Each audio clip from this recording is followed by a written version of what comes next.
Obviously, the environment down here is all salt.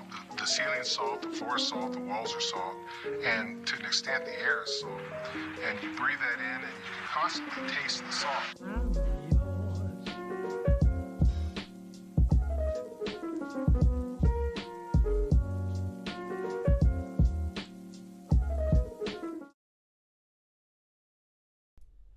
And we are live. Dude, I'll admit, that intro, Sean did a really good job with that. He did. That was on point. Sean, if you're watching, props, man. But, oh, you're not? Well, if I can fix that. It's not recording desktop audio.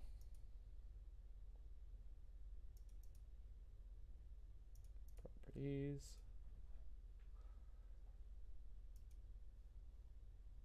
Yeah, I mean, you're not wrong. Done. Desktop. The stream delay is not too bad.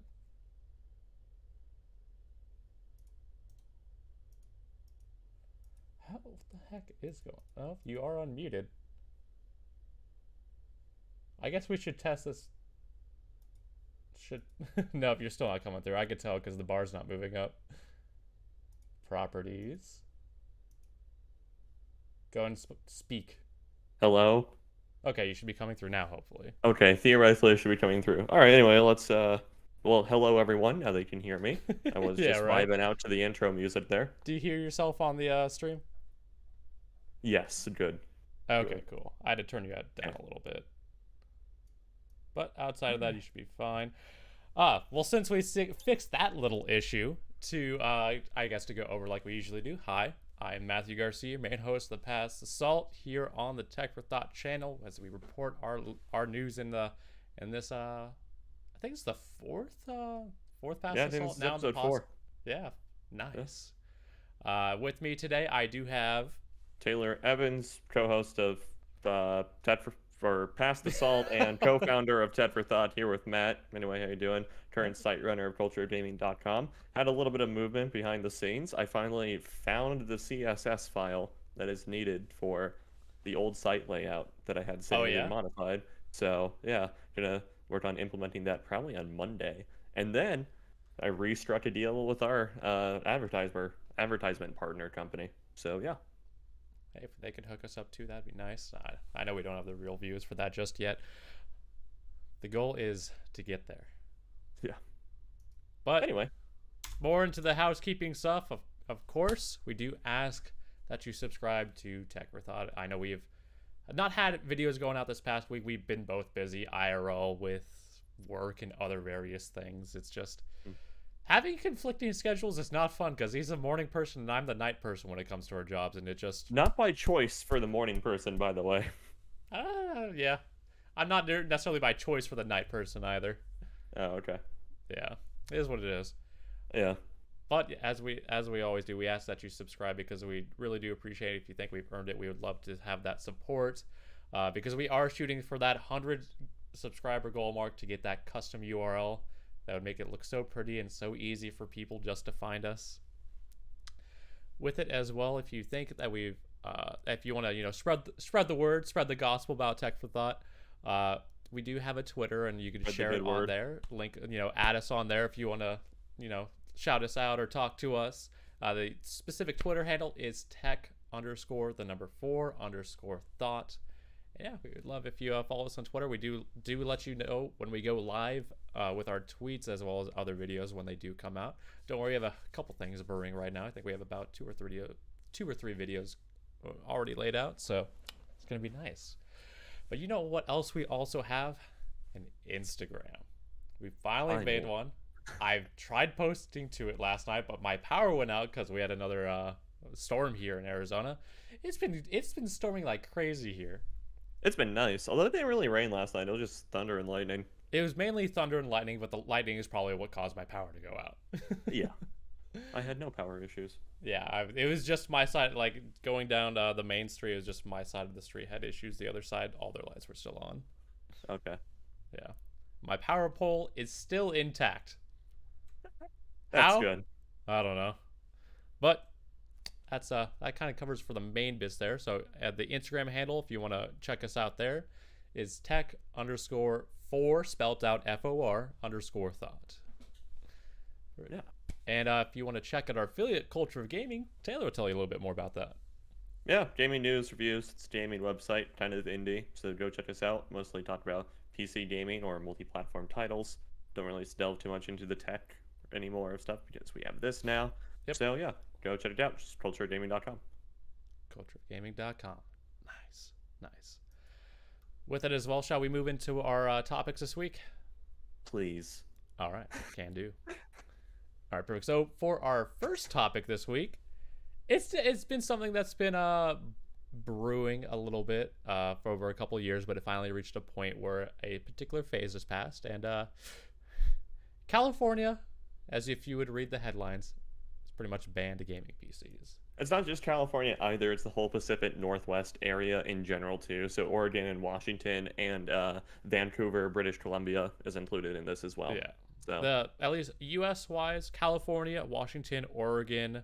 I have a list. I know I have a list. I'm just gonna pull it up real quick.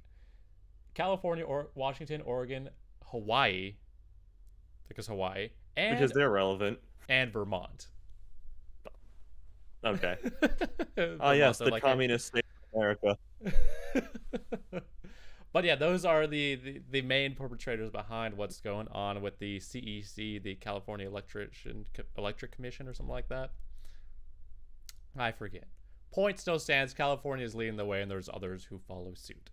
Yes, this is With all it- based on legislation California passed through its state Congress back in like 2018 to take 2016 to take effect in 2019, and now here we are.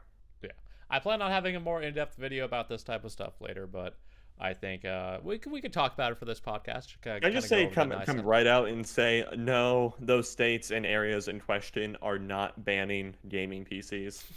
I mean, yeah, that's fine. Okay. So with it, what the bill actually is aiming to do is to deal with idle power usage, which is more like your PC is in off, sleep, or active but idling with nothing really going on. It's aiming to reduce the power consumption of the people who just leave their PC on for hours at a time for no reason. Because apparently just turning shit off when it's like people are done with their things is just too much to ask. Or just putting it in sleep mode. Yeah. That's the main purpose behind this, and the way they have gone about implementing it has been a multi-tiered process spanning from 2016 to it's now in it's tier 2 now in as of July 2021, I believe. With this, it's one of those things where it's bureaucracy and you're not going to really feel it or know about it until it hits you in something that you actually care about. But at the same time, also the likelihood that this actually hits you is very, very slim. Yeah. Because the thing is, it's not going to be retroactively applied to already existing systems on the market and everything. And as Matt mentioned, it is all about cutting down on idle, power usage for PCs and whatnot. You might be familiar. Each like power supply on a PC has a like a rating. It's like titanium rating, etc. Bronze, gold, silver, whatever, right? Bronze, gold, silver, platinum. Or bronze, silver, gold, platinum, titanium. Yeah, there's titanium. I forgot about titanium. And so what this bill aims to do is basically it's reducing a lot of the waste power and everything. Because if you have a system that's on for a lot of the time, or you leave your system on a lot of the time, and and you have a relatively inefficient power supply. But to be entirely clear, like even a bronze rated power supply from like Corsair or whatever is a lot more efficient than what this bill is targeting and whatnot. Yeah. And so, but it's basically, it's like when your PC is just idly not doing much, on a lower efficiency power supply, a lot of energy is generated. Like a lot of excess energy unneeded is generated, and it's pretty much just waste energy. It's not doing anyone good to have that energy there. Yeah. So, yeah. And on a very like minuscule level, it creates just a little bit more heat, which has to be cooled by the air conditioning so. Yeah. And one important note to as well is this only applies to pre-built PCs. If you build your own stuff, Nothing to worry about for the moment. Perfectly fine. And the reason why Dell is in like kind of the crosshairs for this and a lot of the headlines is because they were almost specifically singled out for their Aurora line of desktops, which I'm pretty sure is just Alienware, right? Like, does Dell owns Alienware? It's Alienware. Yeah. Yeah, and it's for the Alienware or Aurora. Yeah, it's and for the power supplies of several of the Aurora desktop configurations and everything.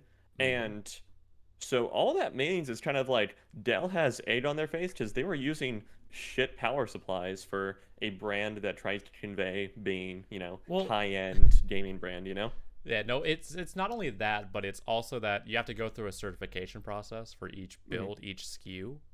So that's why when you look at this and you see what I have pulled up right now on my screen, hopefully everybody can see it relatively clear. Alienware, they have a version that's, the 11th gen Intel Core i5 11400F, Windows 10 Home Edition, NVIDIA GTX 1650 Super, 8GB single channel DDR4 memory, 3200. All that's the same. The only difference is the given hard drive. Whether it be a 256 M.2 plus a 1TB or just a single terabyte. It's the way that they calculate this is based off of a point-based system. Okay, actually, never mind. That's beyond the scope of this podcast. I'm not getting into it. I think you might know where I was going with that. I do know where you're going with that. Okay. Yeah. I know where you're going. Be careful with those words now. But it's known as the expandability score calculation, or just ES for short, in most of their paperwork. I did manage to track down Intel's notes about it. So with it, you should hopefully see it on my screen. You get points for the different types of the expandability that you have. Stuff like USB ports Thunderbolt compatible, CPUs, external GPUs, or not external, but dedicated graphics cards, M.2s, everything. They give you points based off what your build is, and they go from there. And where that falls into is, depending on your expandability score, you have to meet your requirements. So I will say, though, looking at this expandability scorecard, it is a lot more of an objective criteria than the other scorecard I was thinking of. Yes, this is a lot more objective because this is much harder for the EPA agent to fuck up. Yes, because they can look at it and base this off of okay, has this, because it's a lot more objective, as you've said. There is, your dots are safe from the EPA. It's fine. But with this, it is a lot more objective, and it's actually a lot more clearer than I thought it was going to be. Is it still ridiculous? Yes. But yeah, so go ahead. Yeah, and there are given exceptions to this as well. Mainly, if you score an ES of 690 or higher, the system just doesn't care. Like you're not applicable to the given idle draw requirements. What it's required for stuff like that is, like having the equivalent of a 600 gold power supply, like I think it's the equivalent of like a 2080 or a higher graphics card, and at least a regular size motherboard. Yeah, so a couple aspects to delve into for this and whatnot. I think it's like, what this mostly hurts is like mass system producers, or for businesses, like Dell or whatever. Yeah. It's like, hey, we need 30, I don't think Optiplex is still around, but you get my point, Optiplex workstations or whatever. I think a lot of this is targeted at Dell not cutting costs on things like the power supply and whatnot to get a little bit more profit margin on stuff. So I think that's primarily targeted at it. And then also, as we've seen this past summer and everything, the Pacific Northwest in general, which again, a majority of the areas affected by this bill are in, 4 out of 6 states or 4 out of 6 areas are that are affected. It's in the Pacific area. Yes. Sorry. Anyway, but basically what I was saying is just it's like they've asked this past summer people, bump up their idle ACs, make it so the AC doesn't come on as much, stuff like that. So it's like they're trying to squeeze everything they can out of the power grid. And if they think this is something that on a mass scale, because keep in mind, California has 56 million people on it. It's pretty ridiculous. So yeah, on a mass scale, it's like, it'll start to add up. And Vancouver has several million people in it. Oregon is good for 6 million people, I think. Washington around 10. Yeah. Yeah. And with it, Hawaii is negligible, and so is Vermont.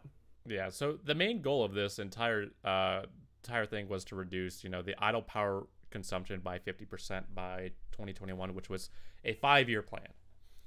With it, I'm triggered so hard right now. about what? The term 5-year plan. Oh yeah, no, I got you there. But there are exceptions to this as well. That I'm trying to find there it is. The TEC exception for computers, small scale servers. So if you have like a small sales server for your small business, or like a NAS of some sort, you're fine. High expandability computers, which are basically your homemade stuff, or like your Lego computers that you put together. Mobile workstations, so if you have something on the go, that's fine. That refers to laptops, basically. Yeah, your more bigger laptops, as well as workstations themselves, as defined by CSC standards, shall meet the following requirements on or after January 1st, 2018. So the power supply efficiency, 80 plus gold IPS efficiency, which requires PFC of 0.9 at 50% load. So 90% efficiency at that 50% load. If I'm reading that correctly, right? Yes. Okay, cool. Level 4 DOE EPS efficiency requirements, which I think is, as long as you're buying a gold, you're pretty much there. Yeah, the 0.9 is a ratio calculation there, so it is the equivalent of 90%. Yeah. Yeah. For it has to be energy efficient Ethernet functionality, which what is energy efficient Ethernet functionality? I'm still trying to research that one. I mean, the only thing I can think of is like PoE, but there's no way they're banning PoE stuff. No. So I don't know. Yeah, I couldn't tell you on that. But also does have some power management requirements as well, such as displays going to sleep within 15 minutes of inactivity, which is a Windows default setting. System sleep or off within 30 minutes of inactivity, which sleep mode is defined by ACPI S3 or alternative sleep, with specific power consumption requirements less than or equal to the values on table 6 of title 20. That's also a Windows standard. That's just how the setting is. Yeah, a lot of this is fixed by Windows modulating power in the OS. Yeah. And small scale servers and rack mounted workstations are not required to meet power management requirements. Yeah. It's so now that we've kind of gone through it and everything, I will say it's like the reporting on this has obviously been very egregious and very, very sensationalized. And this was something I wanted to get into. Again, no, the Pacific Northwest is not banning gaming PCs. Dell has already come out and said that new like Aurora configurations or whatever that are going to be manufactured past like, I think that gave a really recent date, like August or whatever, will meet the certification, be fine. So it's not going to affect Dell. I think also the one thing to keep in mind is like California is like the primary state behind this bill. Mm-hmm. So many big companies big tech companies are incorporated in California for some godforsaken reason because Silicon Valley. The tax rate. Yeah, exactly. The tax rates are like horrible there, so I don't know why so many tech companies choose to do that now. But anyway, point still stands. It's like Nvidia is incorporated in California. Okay, it's like you really think it's like if California was banning high energy like PC parts, that Nvidia wouldn't be throwing a massive fit and screaming from the high heavens about it. Yeah, I don't even think Nvidia has said anything about this. No, Nvidia doesn't care because it only applies to pre-built PCs, and they don't sell pre-built PCs. No, but they do provide the parts for pre-built PCs. So yeah, if it did significantly crack down on pre-built PCs, that would be less money for Nvidia, and because they'd be supplying less to the system integrators. But my point still stands is that like that would still hurt Nvidia's bottom line. If it hurt Nvidia's bottom line, they would be incessantly bitching about it, and they aren't. They haven't said anything about this, pretty much. No. Yeah, with it as well, it also just kind of reinforces the fact if you're planning on building a gaming PC or a workstation, or plan on doing something like that or having one, I mean, pre-built is just not. It's not as, how do I put it, attractive now for the given moment. Yeah, it's not as cost effective. Yeah, it's not as cost effective.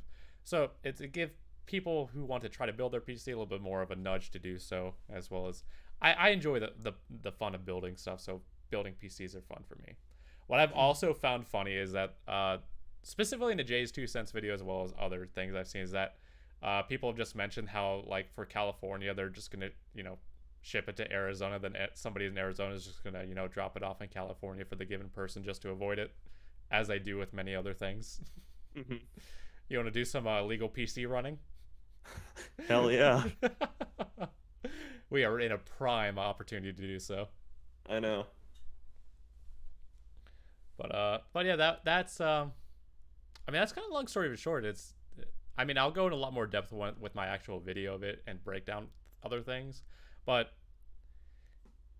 it's not as big of a deal as people think. I know. Is it kind of annoying? Yes, because the given retailers didn't prepare for it properly, even though they've had 5 years worth of warning. Mm-hmm. Hi, Chloe. She just came down, itched herself, and just went right back to bed. I know. Yeah. With all this, it's to cut down on power usage to be more power efficient, which is, respectable in its own regards. Sure, fine. I can't argue it. And it's more on like egg on, Dell's face for not, preparing for this. They knew it was coming. They seem to be the only like publicized system integrator that is affected by this right off the bat now. Yeah. So yeah, again, it's just like, huh? Only ones that I've can really seen. I've tried finding exactly. others, So but it's just like Dell kind of. Yeah. You know. I wonder if let me go to Corsair's website, see if No, they're definitely not. They're definitely not affected by it. Yeah, yeah. Let's go. Let's just check. What are you hoping to check? I don't understand. Just to see if it says, "Hey, you can't buy this in California." Oh no, I don't think so. Let's go to their popular Corsair ones. Yeah, again, I don't think. Yeah, No. It's not. It's specifically, as I said, it's to cut down on Dell cutting costs with the cheap Chinese power supplies. They have a 80+ platinum in it, so. Yeah, exactly. It's like I thought it'd just been fun. It would be interesting just to take a look. The Corsair ones are actually pretty cool looking. I'm more of a mini form factor build guy myself, so I appreciate their looks. The thermals are a nightmare. Yeah. I don't know. It's a lot easier for me to manage a tiny PC than haul around 50 pounds worth of PC parts. Where are you taking your PC so much that becomes relevant to you? Hopefully CES. Okay, once a year. Yeah, I know. But I mean, if we used to LAN a lot, so. I know, that is true. Yeah. Yeah. So it's like if we ever have the opportunity to do that again. All right. But yeah, that's kind of the main story of it there. Not really too much to expand on. Mm-hmm. All right. I'm going to pull up the next story. So, you want to talk about this next one? I guess so, yeah. It's more your realm with the website stuff. All right, so there was an issue that happened this past week where a lot of websites that relied on a third-party URL hosting service for embedded content in their website and whatnot, which is done. You embed content in your website from a third party in order to cut down on your own server processing and whatnot, because whenever the person is requesting the content, it doesn't hit your server, it hits the third-party server. So you do that too.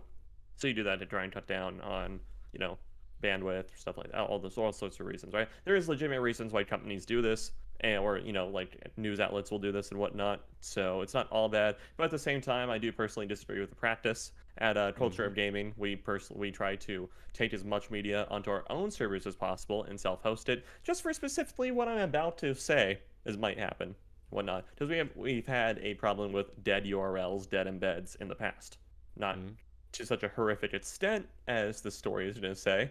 But yeah, and at the same time, also us self-hosting so many things has created a lot of problems, also for ourselves that we have to address. For example, it's like we run out of inodes and everything for usage, so we have to get like better servers, which costs more money, more overhead, etc. Right? So it's a double-edged sword, but at least you're not showing porn to everyone, right? So anyway, a third-party URL hoster that was used for embedded content for websites like The Verge, who was affected by it, New York Magazine, Washington Post, Huffington Post, and many others, went under, and so therefore they were no longer hosting said the third party was no longer hosting said content. However, this third party got bought up by a company called 5-Star HD Porn. And a lot of the embed URLs that were in use were links to some videos that were available on the site, or embedded images on the site. So, you could be reading a Washington Post article about, the Biden administration, or a Huffington Post article about Jeff Bezos going to space, and instead of the picture of Jeff Bezos emerging from his phallic-shaped rocket ship, you saw something else that was very phallic-like as well. Yeah. I think the only thing that's not embedded on Culture of Gaming is the YouTube videos. Or not, yeah, and there's no way. On the server. Yeah, there's absolutely no way to reasonably offload YouTube videos for self-hosting. Yeah. A fun fact with Culture of Gaming, we all with any given Tech for Thought thumbnail, we would be straining the system when we uploaded it. Yeah. Because we just grabbed a screen cap in 4K, and the server did not like processing it. Yeah. But yeah, this is kind of I don't have. Would you say it's cringe? What do you mean? I'm just looking at this. I'm like, this is kind of like why? Oh yeah, it is fairly cringe, and here's why. It's because it's like, did the companies that relied so heavily on VidMe not know that they were going under? They would have had time to prepare, and it's like, it would have been a lot of work. It's like changing over hosting or whatnot, or like embed stuff. But at the same time, also, you avoid this little situation. Yeah, yeah. Anything else you want to say? No, I think that's it. I just thought it was funny. I think it's funny too. Okay. I really do. Because it's just like, right. Why? But you know what is not funny, but actually rather cool? Sony's choice to add expandable storage in the form of an M.2 on their PS5. And this is for beta users, and Sony has given us information on how to add an M.2 SSD to a PS5 console, which can add quite a lot of storage to it. I mean, I know my personal M.2 is a 2 terabyte M.2, so you can get quite a lot out of it. And with their website, they go into, what is an M.2? Why add an M.2? They have to explain to all the console peasants just what the hell a piece of PC hardware is exactly.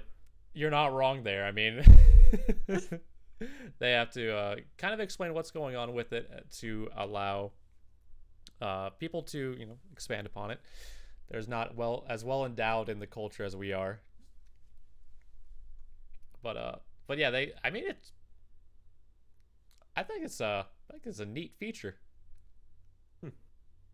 I think it's nice because it at least gives you some more options than just, filling up your 500 gigabyte SSD with Call of Duty and then, calling it a day. Yeah.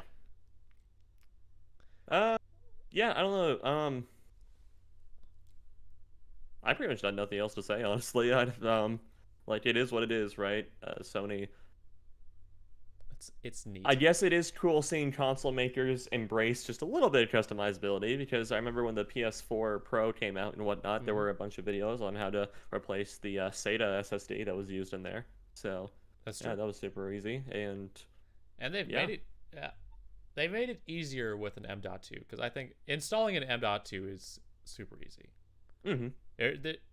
To mess up, you really have to not be doing something right. And they've actually made it easier now with some M.2 slots and whatnot have actually a little tab that you pull, push into place to hold it down instead of having to screw it down. Which is so they've made nice. It's made it so easy. Yeah.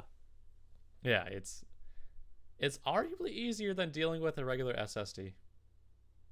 It's certainly less clutter. It's true. You have to run a power and data cable to it, so that's nice. Yeah. And this is not the first time that there's been expandable storage in this fashion. I mean, the Xbox 360 is, Technically famous for its ability to switch out their hard drives. Yeah. What was There's some people that I knew back in those days who it's like they would really just keep separate games on like some hard drives and everything because near the end of life for the Xbox 360, games allowed you to install a portion of the data from the disk onto the hard drive, and the idea was that it would do this sort of hybrid loading thing, so it would load data from the hard drive as well as read data from the disk. And not only did it cut down on like disk wear and tear, because these weren't Blu-ray discs with the really nice like coating to try and reduce scratches from the spinner and everything. These were just regular ass DVD discs. Yep. And so yeah, and cut down on loading times too, noise. There were all sorts of benefits to it. And so near the end of the life of the Xbox 360, I knew some people just like they kept like multiple hard drives they would just like routinely switch out during the course of a day because they had a certain game on it. It's like, I got Modern Warfare 2 on this hard drive. Yeah, makes sense. Yeah, as long as you can afford it. That's the important part. Right, exactly. I also love the instructions how to add the M.2 in a PS5 console. Before you begin, you'll need a well-lit room with a table to work on, a number 1 Phillips crosshead screwdriver. Whoever still uses Phillips, or just like, there's so many other better bits out there. A small flashlight. I guess Phillips is common, so whatever. Something industry standard. Yeah, I know. At least star bits are becoming a lot more popular now, and star bits don't have the same stripping issues as Phillips, so that's a plus. Same with square bits. Important, this feature is only available to beta users at this time. And if you have installed your M.2 SSD in a console that does not have beta system software installed, you'll need to remove your M.2 SSD before you can update the system software. So you need to update it before you can install it. Cool. Before proceeding with installation or removing process, touch a metal grounded object to remove any static electricity from your body. Make sure you have the Livestrong bracelet on, Yeah. Failure to do so may cause damage to your M.2 SSD or PS5 console. Fair. Sean has a PS5, right? Yeah. We can make a video about that, right? Yeah. But one thing with this as well, if you stop using the beta program version and restore the system software to the latest official release version, and you have an M.2 SSD inserted, you'll need to remove it before restoring the system software. If you don't remove your M.2 SSD before restoring, the system software might not work correctly, and you might need to install the beta program version again to fix this problem. It's just a little bit weird to me that it's almost like pseudo Brits your console if you like add it or remove it. Like, why not just like, why is it in the current software? Why isn't the port just like dead, not taking any readings from, Because the current software might try to write on it. That's the only reason I can think. Yes. Yeah. Okay. No, I see what you're saying now. Okay, yes. Okay. But yeah, it my might point actually still stands. split the OS. Yeah, my point still stands. Though, it's like, why not just have that port dead, like from the get-go, if you don't want people using it until you came out with this software, I don't know, bro. Okay. Anyway, it makes sense. I can't argue it. The only reason I can think is because it gets fucky wucky when trying to write other things. Right, and that's probably the reason why they have to like do this whole thing, where it's like you have to make sure you have to do the beta and whatnot. But yeah. Yeah, but outside of that, it's not too bad. No. There we go. But yeah, neat. I think it's a cool option, especially just since M.2s are so easy. So, props to you, Sony, for allowing people to do so. Nothing. Now let's move. Let's see, what do we have here next on the? Let's talk about another graphics card you can't buy. Yeah, you do have a point. You do have a point. Specifically, the AMD Radeon RX 6600 XT graphics card. Announced at China Joy, by the way. Yeah. Say that one more time. It was announced at China Joy, by the way, for what it's worth. Yeah. Hey, whatever it's worth. Cool. With it, this is supposed to be an epic 1080p gaming card. Interesting. The AMD Radeon RX 6600 XT graphics card featuring the breakthrough AMD RDNA 2 architecture, engineered to deliver the ultimate 1080p gaming experience. With it, I like, you know, I don't know how to feel about the red on the card. Because I see what people are saying about, you know, it makes it look like clown lipstick. So I know they'll probably release a version that it doesn't have it on there. But with this, kind of diving into a little bit of the specs of the card. At a base level, we got 32 compute units and array accelerators. We got 32 megabytes of L3, or as AMD calls it, Infinity Cache. 8 gigabytes of DDR6 memory, and up to 2,359 megahertz. 2359 megahertz. That's a hefty clock right there. That's fast. And that's, you know what, that's not even like the limit that it goes to, which is kind of insane. It goes, that's just its you know, clock. That's not its boost clock, basically. Yeah. That's not its boost clock. Oh. It goes higher.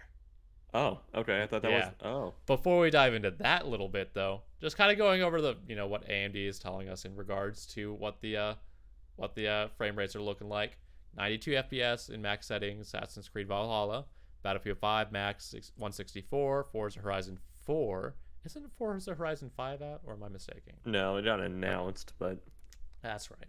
And a location absolutely no one wanted. Yeah. With it, you can get Dota 2 at about 289, Apex Legends 186, Rainbow Six Siege max settings at 140 or 441 FPS. I don't think that's right. I don't think they have like the Ultra 4K texture pack installed and running. Then that's not max settings. It is in base game. Base game, I guess. Sure. It is max settings. Yeah. Okay. I'll surrender that one. Yeah. But in a Valorant, I have not played Valorant. 553 FPS with max settings. I wonder what it pushes in CS:GO. Also, I would imagine being comparable to here. Yeah. You know, that's a good point. I'd rather trade out Apex Legends for CS:GO, but or at least actually Apex source. No, instead I'd replace Resident Evil Village with CS:GO, because Resident Evil Village isn't like that hard to run. Yeah. It's not that it's that hard to run, but it's just not that relevant. Oh, okay. Yeah. Unless people want that vampire booty, but you know what? They do them. Do you not want that vampire booty? Wait. Anyway. I am neither here or there on that comment. But in terms of other features, of course, it runs Fidelity FX Super Resolution, so FSR, to get a nice boost in your gaming performance. So if you want to run 1440p or 4K, you could do so with a little bit of a tweakage there to get yourself a bit better frame rates. As we've seen with FSR in the past, it's a very linear program, very easy to run, so props to them for getting that out there.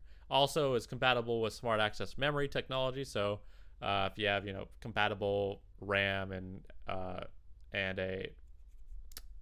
given CPU, then you could get a little bit more performance out of them, as how consoles already do it. But outside of that, let's dive a little bit more in the spec. So boost frequency, one important fact there. It goes up to 2589 megahertz. Okay. Yeah, with the boost frequency there. I think the highest NVIDIA like graphics card in terms of their factory ones or Founders Editions go up to like 21 or 22. Mm-hmm. Like almost breaking 2.6 gigahertz is kind of nutty here. Yeah. That is nice. The game frequency was that 2359 that we've seen. And it's got, I don't know, most of these are just kind of what looking at here. Typical board power 600 watts, minimum PSU recommendation, you're 500 watts. So, you know, another reason just to get a 600 gold power supply. GPU memory is, of course, 8 gigabyte. Memory speed 16 gigabits per second. Rest of it is pretty standard with the previously released 6000 series. Nothing too out there in terms of that. Yeah. All right. Okay. So I mean, outside of it being a graphics card you can't buy, Do you I know the actually think price? this thing is pretty useless. I don't think it's useless. No, I think it is. Here's why. So, it targets the 1080p gaming market, which, yes, there's still a lot of people on 1080p, and I'm not arguing that there aren't and everything and whatnot, Hmm. but that market is already pretty much hit its effective peak in terms of performance for hardware and everything. If the Okay. Steam hardware survey is anything to go by, then it's basically if the Steam hardware survey is anything to go by, most people are still playing at 1080p. Most Hmm. people are still running at 1060.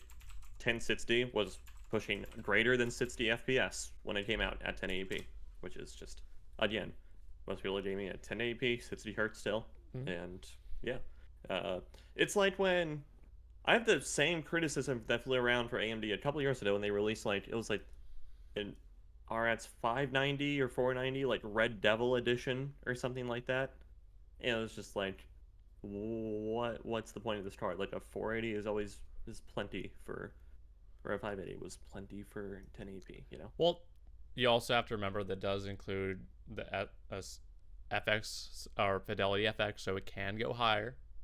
Mm-hmm.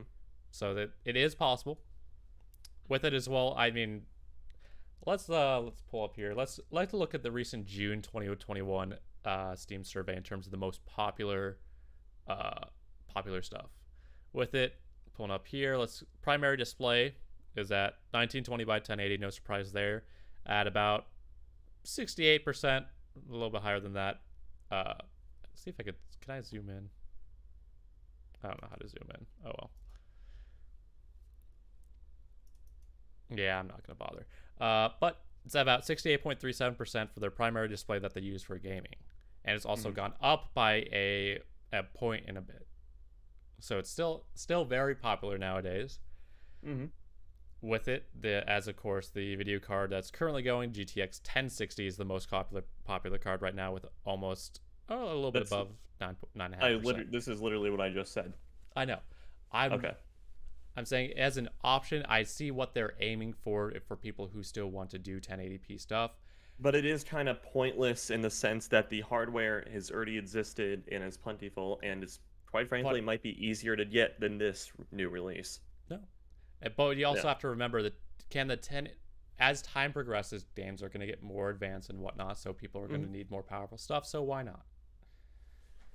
Yeah, I mean, I don't question the whole like why not thing, but again, it's just like, to me, this seems like AMD is trying to target a market space that doesn't necessarily need to be filled and whatnot, and especially given the supply shortages of stuff, then, or Okay. rather the super high demand of stuff, then it's kind of pretty much like a lot of GPU releases now just feel just like, oh, this is cool, but not a lot of things can buy it. And it's like also maybe we'll see your comment about like performance and everything increasing over the years. We haven't seen rasterization like demands jump all that high as we have in the previous years. Maybe past 3 or 4 years with the advent of ray tracing coming on. We've seen a lot more gains in the ray tracing department, the DLSS department, etc. Mm-hmm. Rasterization hasn't been going up as much as it used to. Mm-hmm. Well, I mean, this card can handle, for people who are getting new systems, because you have to remember all cards, right now, so it's just another card Right. in the lineup, which I agree Yeah. with you there. Mhm. But it's one of those things, it's just, why not? They got to have something in that category for their given But they already generation this time have around. something in that in the new generation. Okay. In this current generation, that's what Oh, I'm okay, I saying got for. you. Okay, yeah. Because they have everything for, like, say, 1440 to 4K, no problem. That's filled in really nice with their given lineup. They didn't have anything in terms of the 1080p department with their current generation, so that card just fills this gap. It's not like Nvidia where they have 3 cards that fill 1080p. They just have the single card. Right. So yeah, Okay. it's not as bad as some others, I would say. I mean, fair. This thing wouldn't be horrible at 1440p either. No, it wouldn't. Like I said, this is a pretty comparable card, especially with those clock speeds. Yeah. But do you know what price it comes in at? Just, I know it's a dumb question, but MSRP. No. Okay, let's Google. I like DuckDuckGo. Oh, I thought that was a rhetorical question. You were going to like use it to say. No, I was. Okay. It's gonna be okay. Not the worst price. $380 for the given generation and what's going on right now. Remember. That's a really high base price with what's going to happen to it. Yeah. Let's see. So Hold on. they say okay. GTX 1060 for sale. Got one on eBay for 310. Okay, so Save for yourself $80, $70. for $70 more, you can get a brand new card if you could find it at MSRP. Which actually isn't bad. Yeah. Let's see, Also, Newegg. one thing to note here, if you look okay, under here. So Newegg 1060, 207, 292, 299. Okay, that's still way overpriced for 1060. Right. But with this, they did actually point that out in with I did look on IGN, and they AMD had a specific panel about the given oh, that's broken. I'm gonna move that up a little bit. Sorry, there was a thing on Streamlabs that was bothering me, so I'm changing it. Okay. Okay, that's better. But they did compare it to the 1060. Specifically, if you look on the stream right now, they say your old graphics card needs an upgrade. The NVIDIA GeForce GTX 1060, 41 FPS, Assassin's Creed ultra high settings, Valhalla specifically, Cyberpunk 2027 33 FPS ultra settings, 58 FPS on Forza Horizons max settings, Godfall 38, Red Dead RDR2 high settings 39. So okay, so my next question. Does AMD have the supply to upgrade the 10% of Steam users on the 1060? I don't know. Yeah, that's the big question to be answered, right? Well, we have seen that things are starting to progress back to a normal state now in terms of supply. We've seen supply demands start to be met in the EU. Supply has started to return to a similar to normal pace here in the US. There's still going to be initial launch problems just because that's what a launch is always going to have that problems. We're never going to fight that. Yeah. But in terms of options, this does present a nice opportunity, in my opinion, because also looking at it, they did compare it. This is off AMD's numbers, so I, make sure to, take it with a grain of salt and pass the salt. But with it says, anywhere from 2.2 to 2.5% performance increase over the given GTX 1060 with comparable settings. I don't know. Again, we'll see if the supply is there to meet the demand. Yeah, that's the thing. I don't think supply is going to be there on launch because it's a launch, and it just never is because scalpers and whatnot get that with and that's almost a robotic like accuracy. Yeah. But which I guess they don't really need to include CS:GO on this list because CS:GO is just gonna always run great. I would include any modern hardware you throw at CS:GO gets you around 300 FPS upwards. So... I mean, if we ever did reviews for like graphics cards, I would include CS:GO because it's the most popular competitive game on Steam. Yeah. Suck it, Dota. Pretty much, yeah. Yet it's treated like the redheaded stepchild by Valve. So it's been better as of recent. But they've introduced... No, this is just the time when Valve is buying us flowers again to make things go better. Then after a week, they're going to drink a little bit too much and start hitting again. We'll see, because they currently have, they're reworking maps. They've introduced a new map pool into this, into the competitive with which Ancient. Are all shit, by the way. No. I mean, Vertigo is a fun map to watch. Honestly, they've improved it well over time. Yeah. And they've also introduced other things with like Premiere, and other things. I haven't played it in like a week, so I forget the names. But I don't know. In terms of options for graphics cards, this seems like a very nice option to both allow you to play at 1080p, and if you wanted to upgrade your monitor in the future to 1440p, it would allow you to do so. And if you're struggling a little bit, you got FSR to help boost you. And it also has ray tracing. Nice. I don't know. On a spec sheet, it looks pretty good. We'll have to see it when true reviews come out. So. And also, a big thing is if people can actually get this. Yeah. The AMD Radeon RTX 1660 card will release August 11th, so expect those reviews to probably drop August 10th, I would say. It starts at the USD of $379 or $380, which is $50 more than the starting price of an RTX 3060. I think that's probably going to be the biggest comparison is between that and 3060, which is going to be pretty fun to watch, as well as the 1060, because obviously that's what they're trying to compare it to. I don't know. Time will tell. I don't know. Any other thoughts? No, again, the big critical thing for me is just whether or not the supply is there. Yeah. But regarding supply and production and stuff like that, with our next topic, Intel has a plan. A 4-year plan. Slightly less triggered, but yes, okay. Yes. Yeah, so with it, this is, I'll admit, this title super clickbaity. Intel's processing roadmap to 2025 with 4 nanometer, 3 nanometer, 20A, and 18A, which makes it look like 20A and 18A are these like breakthrough things. When I'll be honest, they're not. They're not at all. So is that less so much the title being the issue, or more of just Intel's naming scheme? Because I don't see how this title is necessarily clickbaity for being inaccurate or anything like that. So it is clickbait based off Intel's crappy naming scheme. Because the 20A process, if I scroll down to here, 20A is 5 nanometer. Yeah. And 18A is 5+ nanometer. Yeah. And this title abuses it to make it look like there's 4 nanometer, then lower than that's 3 nanometer. Then we got 20A, which is even smaller than that, then 18A, which is even smaller. It's I don't know. To me, it looks. Isn't that not the case though? It's not, because if it was going off, we got with reading the actual nanometer specs, with 4 nanometer, 3 nanometer, 5 nanometer, and 5+ nanometer. Oh, okay, gotcha. Yeah, you see what I'm saying now? Yeah, I gotcha. Okay. Yeah, but I don't think the title is. Oh, it's because it's in descending order at first. Okay. Yeah, exactly. This doesn't match the definition of clickbait, but I digress. I think the misleading. title is. Is it though? To me, it is.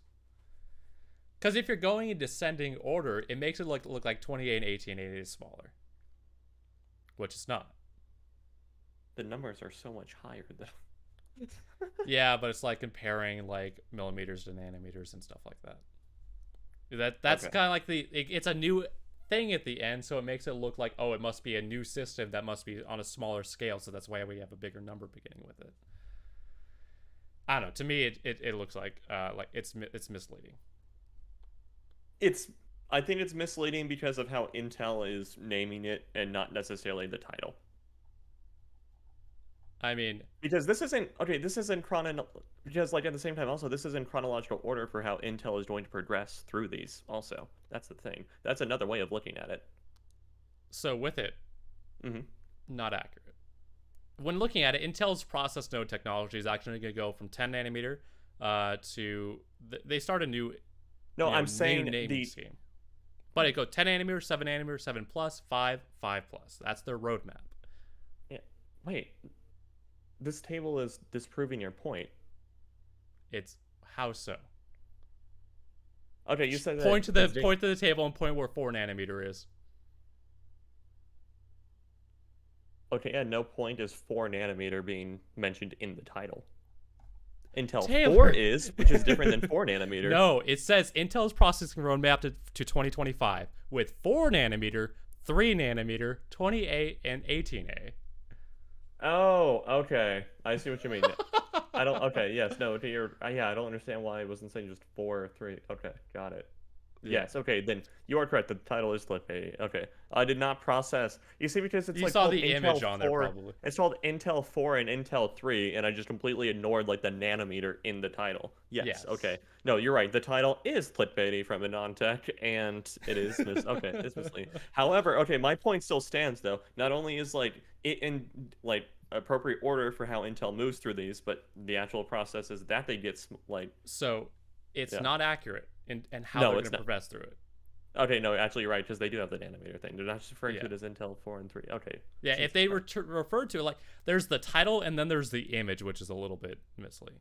Yeah. With Intel 7, 4, 3, and 28, that's going to be their actual progression.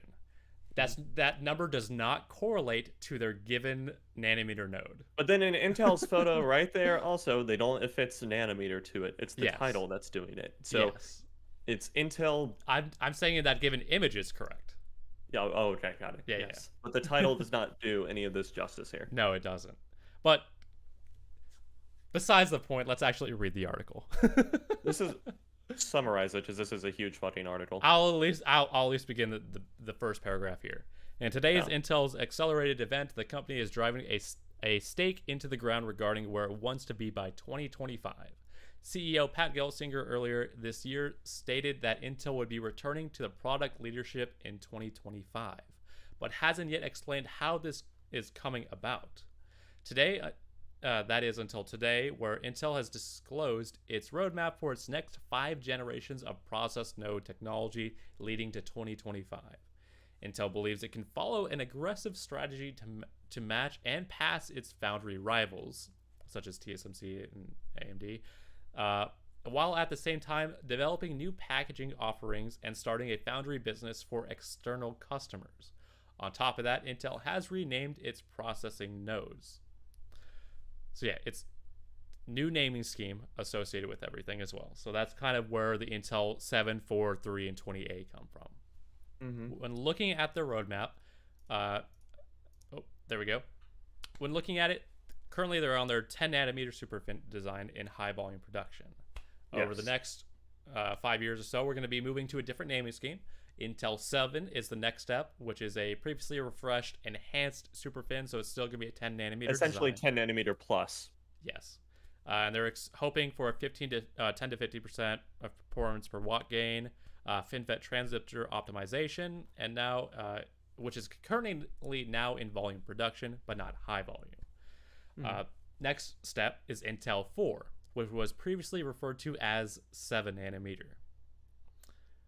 With it, it's a 20% performance per watt gain, full use of the EUV lithography method, and which is expected to be the Meteor Lake for clients taped in Q2 of 2021. And then Granite Rapids compute tile for data centers, which is irrelevant to most people. Yeah. Intel 3, they're aiming for power and area improvements, so it's still going to be 7 nanometer design, 7 plus, if you want to go by their old naming scheme. It's an 18% performance per watt gain expectation with dense HP library, increased intrinsic drive currents, reduced via resistances, increased usage of the EUV lithography method, and hoping to have that out in 2023. Then there's the Intel 20A, which it doesn't say here, but that's going to be their 5 nanometer design. It's going to be apparently a breakthrough innovation in 2024, ribbon FET with new transistor architecture. When going down to 5 nanometer, it's going to need a new transistor architecture. Yeah. And then interconnect innovations and all that. Yeah. Pull up the next thing here. So this is a more accurate representation of what their next... this is literally the slide from Intel, the internal slide from Intel. Yeah, this is basically a slide from Intel, but also includes 18A with a little bit of an explanation because that's the 2025 goal, right? Which is the equivalent of a 5+ nanometer design. 5 nanometer plus, yeah. Yeah, which is what they're hoping to have unquestioned leadership. Total world domination by 2025. Total world domination. I know, like Dr. Evil here. Yeah. So. Go ahead. I understand why Intel did it. Yes. And as for most problems in the world, we can blame normies, okay? But also partially AMD, too. The thing is like... Yeah. And I don't necessarily blame AMD for doing this, just because their 7 nanometer process is very, very good and whatnot, and it gave them a lot of performance. So again, I don't necessarily blame AMD for doing this. When you get AMD hammering home, how good their 7 nanometer is and whatnot. And then you get AMD fanboys around the internet, or, even sometimes AMD themselves poking fun at Intel for still being on 14 nanometer and whatnot. Which is pretty The funny. idea, yeah, the idea really, really gets driven home that 7 nanometer is a lot better and whatnot. And, it's like your big competitor in the space can't even hope to achieve what you've achieved, right? Yeah. This trickles down into the normies. And then when you actually get into like the point of investing, you get a lot of financial like talk show hosts and everything saying that it's just like AMD, like, putting maybe an unreasonable growth expectation or unreasonable earning expectation on AMD because, AMD has 7 nanometer and everybody wants 7 nanometer and Intel doesn't. So buy AMD instead of Intel, which, to be fair, the return on investment for AMD the past couple of years has been much better than it would have been for Intel, but True. But no, my point still stands though. And so what Intel kind of sees this and is just like, all right, well, AMD isn't being completely honest with their 7 nanometer like advertising either, because the entire process isn't fully a 7 nanometer. Part of it is integrated with 10 nanometer and everything. And just like how the 14 nanometer, what are we up to, like 5 pluses now for the 12 series, right? On Intel the verge processors. of going on 6. Okay, yes, we are almost sitting 6 refinements to the 14 nanometer process. Keep in mind, this latest Intel one that we're going to see with the 12 series of processors and whatnot is a backported 10 nanometer. So so it's like in a lot of ways, it's still going to be, it's closer to a 10 nanometer than it is necessarily a 14 nanometer, Yeah. That is also dependent on what they produce their cores at, because AMD can at least claim that all their cores are made at 7 nanometer, while their interface may be 10 nanometer. Right, also. Yeah, that's too. And then it's like there also might be some things on the CPU die and everything that are vary in density. Like, for example, for cache and whatnot, that can be packed a little bit closer together than other stuff, or than transistors, just thermal, Yeah. So, I think Intel is doing this to because I think realistically their process might look closer to a 10 nanometer process, even though it's used for a 14 nanometer process. And it's like if other people in the industry aren't going to be totally honest about what their names means, then Intel isn't necessarily either. And they evidently, the low numbers game is what they want to look at, so Intel can play the lower number game. Yeah. It's like golf.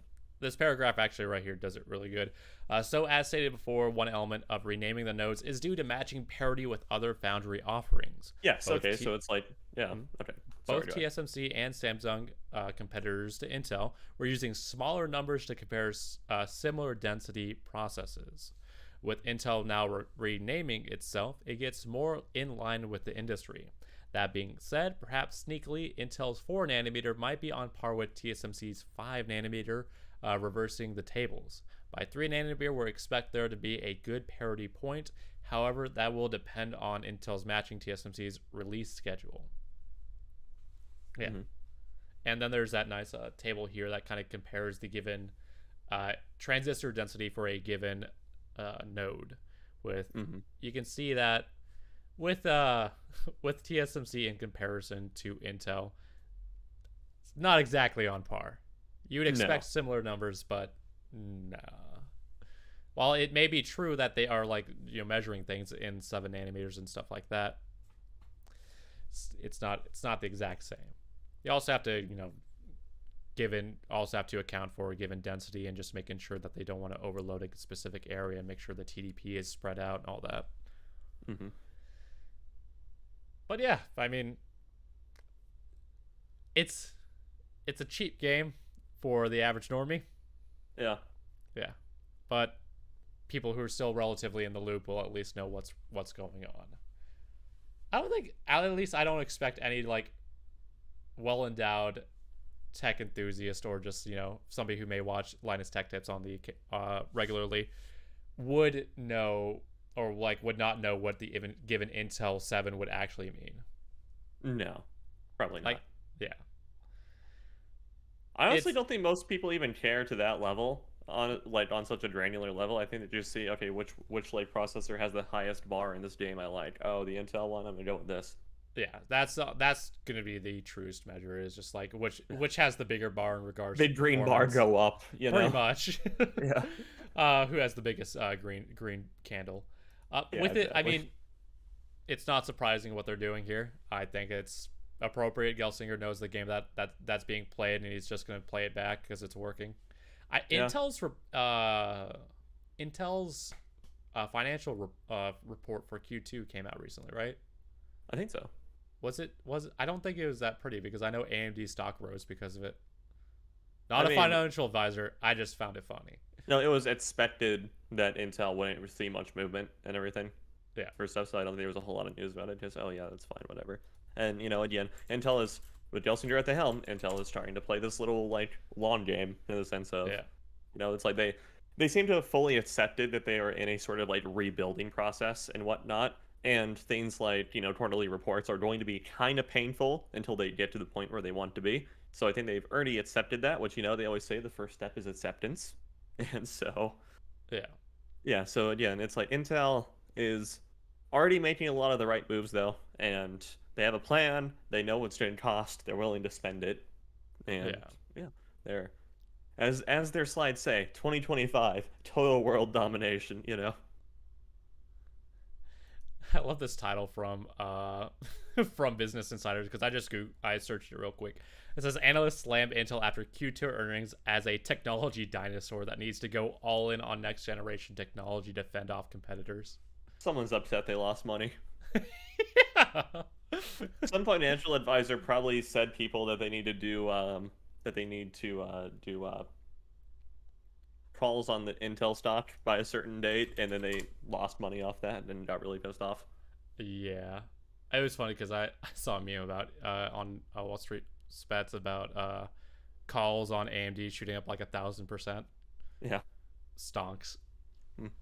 Not at financial advisors. We just we report the news that we see. We just like the big green bar going up. True. Anyway, last story of the day. Last story that we could start moving on to that, but kind of wrapping up the Intel thing. I mean, it's a good move on their part, just matching what the industry's already doing. It's not surprising. Yeah, and I think Gelsinger has direction, and I can appreciate that. He has a focus that he wants to achieve, and I give him props for pushing the bar and trying to get him there. Yeah, the only one thing that I will give some criticism for Intel is like one thing that's like facilitated the rise of AMD is like Lisa Su seems a lot more accessible and personable than Gelsinger does, and even the previous dude running Intel, I already forget his name. Same. And it's just like, I think the biggest comparison is you compare CES suites, right? True. AMD has this suite. They offer you snacks and drinks. You can kind of chill. They have this little lounge area set up. You can kind of chill, talk to an AMD rep, while having a snack, and they have soft carpeting and whatnot. And Intel just has like this big, like very big area of the Las Vegas Convention Center, rented out, demonstrating just this wide swath of technologies and everything they offer and whatnot. They usually have like a core theme each year, but it's everywhere, right? But no snacks, no drinks. Yeah. It's true. The people at the Intel area don't even necessarily work for Intel, unlike AMD, where everyone I've ever talked to at the AMD booth has always actually directly worked for AMD to some extent to another. Yeah, that is very true. I mean, Intel is very personable, and I can appreciate that. They understand their target audience really well when it comes to presenting their desktop stuff. Yeah. When it comes to their more business-oriented stuff with their Epic lineup, obviously they don't show that off nearly as much because that's more of they don't want to talk about the market share number. Well, not only it's not that necessarily, but why go out in public and talk about give an Epic CPU? Right, it's like save that for like the customers who are actually going to buy it. Yeah, just present that to the given person. Yeah, and especially with the order numbers that they have. When it comes like data centers, any supercomputers, they order in the terms of thousands. So, but let's move on to our next topic here. As we are progressing further and further into technology, Samsung is taking a leap, to say the least. And with it, Samsung agrees to manufacture 24 gigabit DDR5 ICs. And this can allow you to put up to 768 gigabytes sticks in your systems.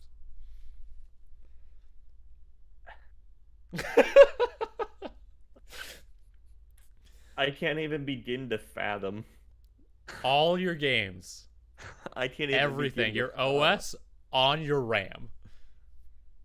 God, do you remember this was maybe circa 2013 or so? There was this popular thing on Steam called like RAM disk or whatever, Yeah. and it allowed you to allocate a portion of RAM to store games on. Mm-hmm. And With this, imagine what you could do with this. you can load the entirety of GTA 5 on your RAM now, so you never have to deal with load times. You can do a lot more than load GTA on it too. Well, I know, but that's like when I think of load times and stuff like that, that's the initial thought that comes to mind. By the way, this is roughly enough for 2.7 installations of Modern Warfare. Yes. In a surprising turn, Samsung announced that it's manufacturing 24. Is it? They say gigabyte here in the article, but in the title they say gigabit. Am I reading that wrong? It's a little b with 24 gigabit, right? Yeah. Okay, no, they're saying ICs, and then they say chips, and then gigabytes, and then they're 5 RDIMM 52 by 6. Hold on.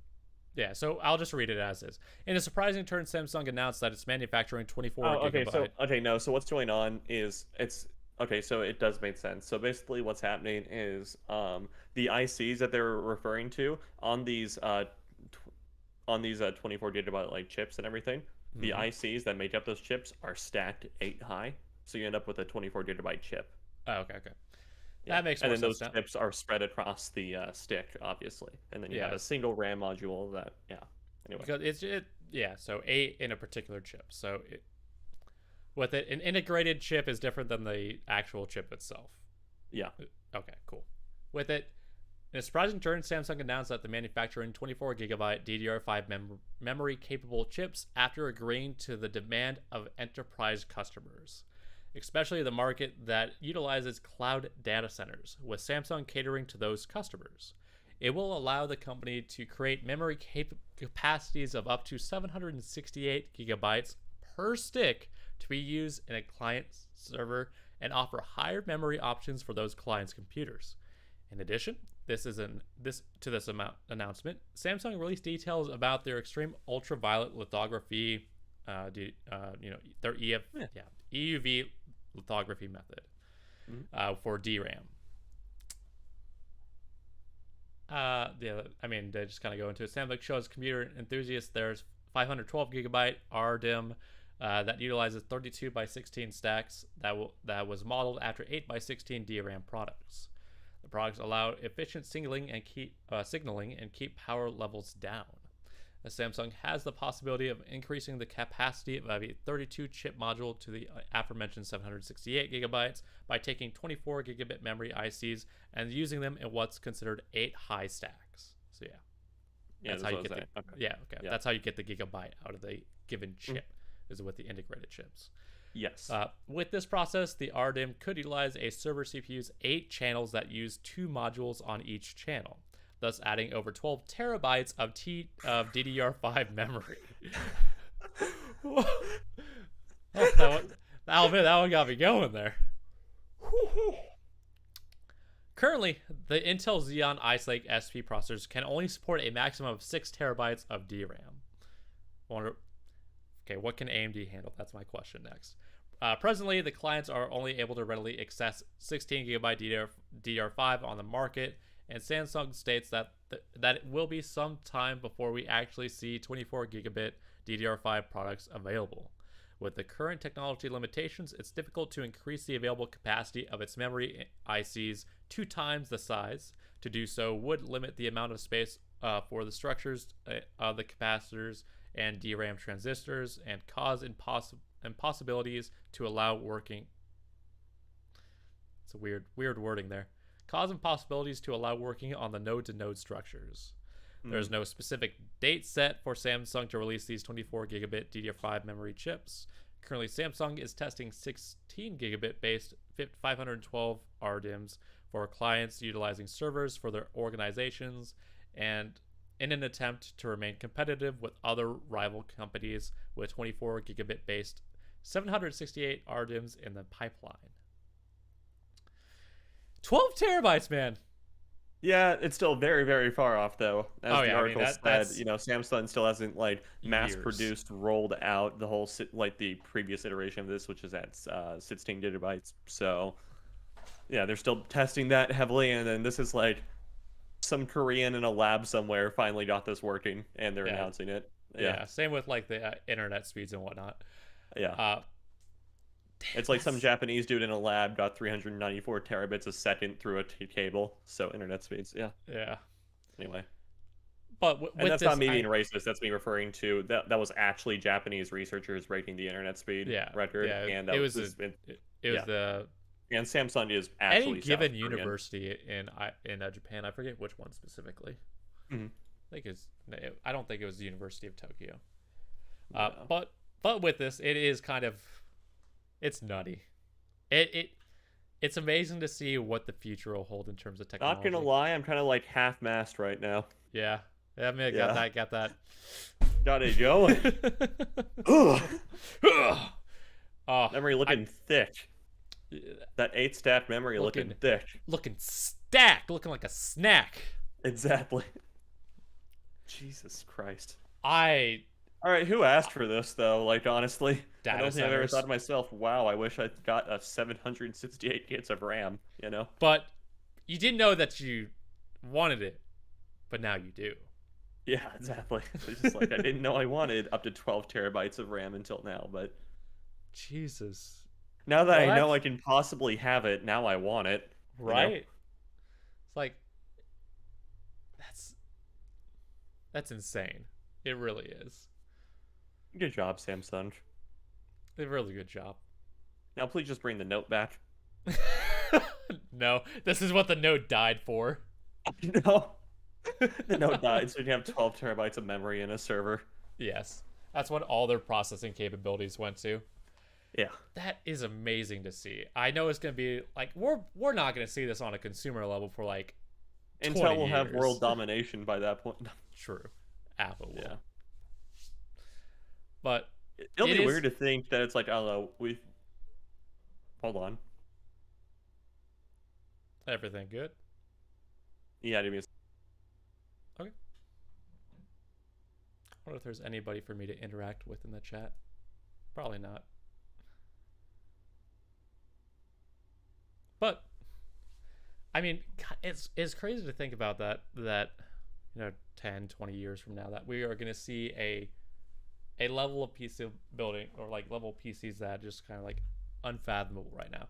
It must be what people back in the 80s and 90s felt when they had their PCs compared to now. I mean, I'll admit I'm not that old or anything, but it's going to be amazing. The bright future for technology, and I can't wait to see it.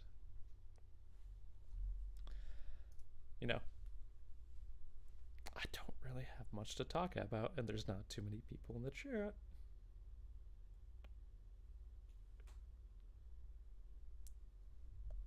Amazing. I can't wait. Do we have anything else relevant to talk about? I don't know. I don't think so. I should have... Hello. Okay. Oh, you're back? Everything good? Yes. Doorbell. Okay. Yes, I'll explain after. All good. Okay. I was just saying this. I was stating, this is the comprehension of what is possible in terms of like 10 to 20 years from now.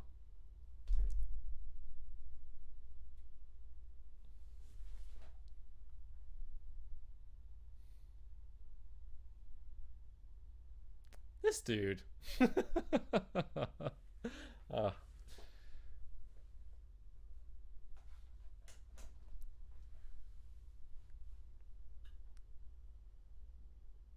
Well, I don't really have much in terms of what I can say left, because that's really about the podcast right there. That's about at the end of it. I don't know.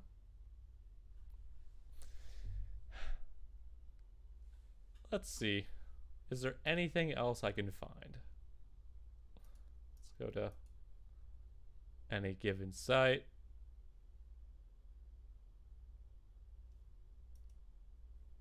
Okay, let's pull up some info.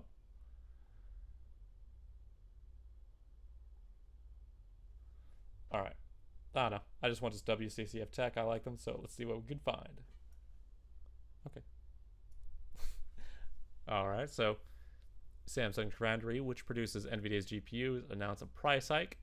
Samsung is planning to raise its price of semiconductor wafers, which go into powering a consumer tech such as NVIDIA GPUs and SoCs, so that it will be able to make it accessible to expand its S5 fab plant in South Korea. I can't pronounce that to save my life. You back? Yes. I was starting to search for other news topics while you were gone. Okay, sorry. You're all good. Anyway, But so anything else to say about Samsung? I was kind of wanting to bring this up to you. Okay. You know how, like, people looking back, you know, like 10, 20 years ago and, like, trying to imagine what technology would look like today in terms of its capabilities and how they must have felt? Yeah. That's kind of like what I feel like when imagining, like, having something like this in a PC 10, 20 years from now. I know. It's like... Your PC only has 12 terabytes of RAM. What are you, a pleb? But, like, exactly. Like, it's gotta be... It's gonna be a terabyte. insane. No, eventually it's like a terabyte will just be like how we refer to gigs now. You know, it'll be like a commodity that we refer to gigs. You know, so. And once that day does roll around, where terabytes is the most common nomenclature for a given storage unit, it's gonna be insane. It's gonna make me feel old. Oh, that game was only 3 terabytes. That wasn't a huge download or anything. Exactly, especially when you could download almost 400 terabytes in a second. Mm-hmm. Thanks, Japan. Thanks, Japan. Dang. It's gonna be crazy. I can't wait to see what the future holds. Mm. All right. Anything else you're wanting to say? Nope. Outside of nut. Damn, I couldn't say it properly. Yeah. But that is gonna, I think, wrap it up for today. We've been going for about an hour and a half now. That's not bad. And I've not had any internet issues. Oh shit, that's right. I didn't even notice. I jinxed this now, so thanks me. Damn it. All right, finish this up before it happens. Yeah, right. So to wrap up, I again, in Matthew Garcia, your main host here on Pass Assault, do appreciate it. If you want to find me on Twitter, you could find me at Filmed by G-Man. I don't tweet on there too much, but I ask if you primarily use the Tech for Thought Twitter to find us. Anywhere. You can find me on Twitter at INFERIUS7809. Mostly anime stuff over there, so check it out. Yep. But if you want to follow us on the Twitter, the mainstay where Tech for Thought is held, at tech_for_thought, the number 4 that is. It's where you'll find things about when we post stuff, about when we go live, things like that. We also have an Instagram that we're up and running now. I got some pictures to post upcoming in the future, so that's going to be fun with it. That is at tech_for, spelled FOR, _thought, because we can't manage to get the same thing across any platform. But outside of that, you know where else you could find some gaming stuff? CultureGaming.com. I was expecting the whole latest gaming news, reviews, and opinion pieces. I already said that point. Yeah, fair enough. Well, it's been an hour and a half. Okay, true. Yeah, gaming news, reviews, opinion pieces, etc. Mostly PC games, some multi-platform stuff. Go check it out. Yeah. Cool. New look coming soon. Well, new look, but it was the old look before we went to this look. Yes. As Intel would say. But new look plus. New look plus. Yes. Yeah. But that's going to do it for this week's Pass Assault. I think that's another one in the books. Another one in the books. All right. See you guys next time. See you guys next time. Thank you for watching.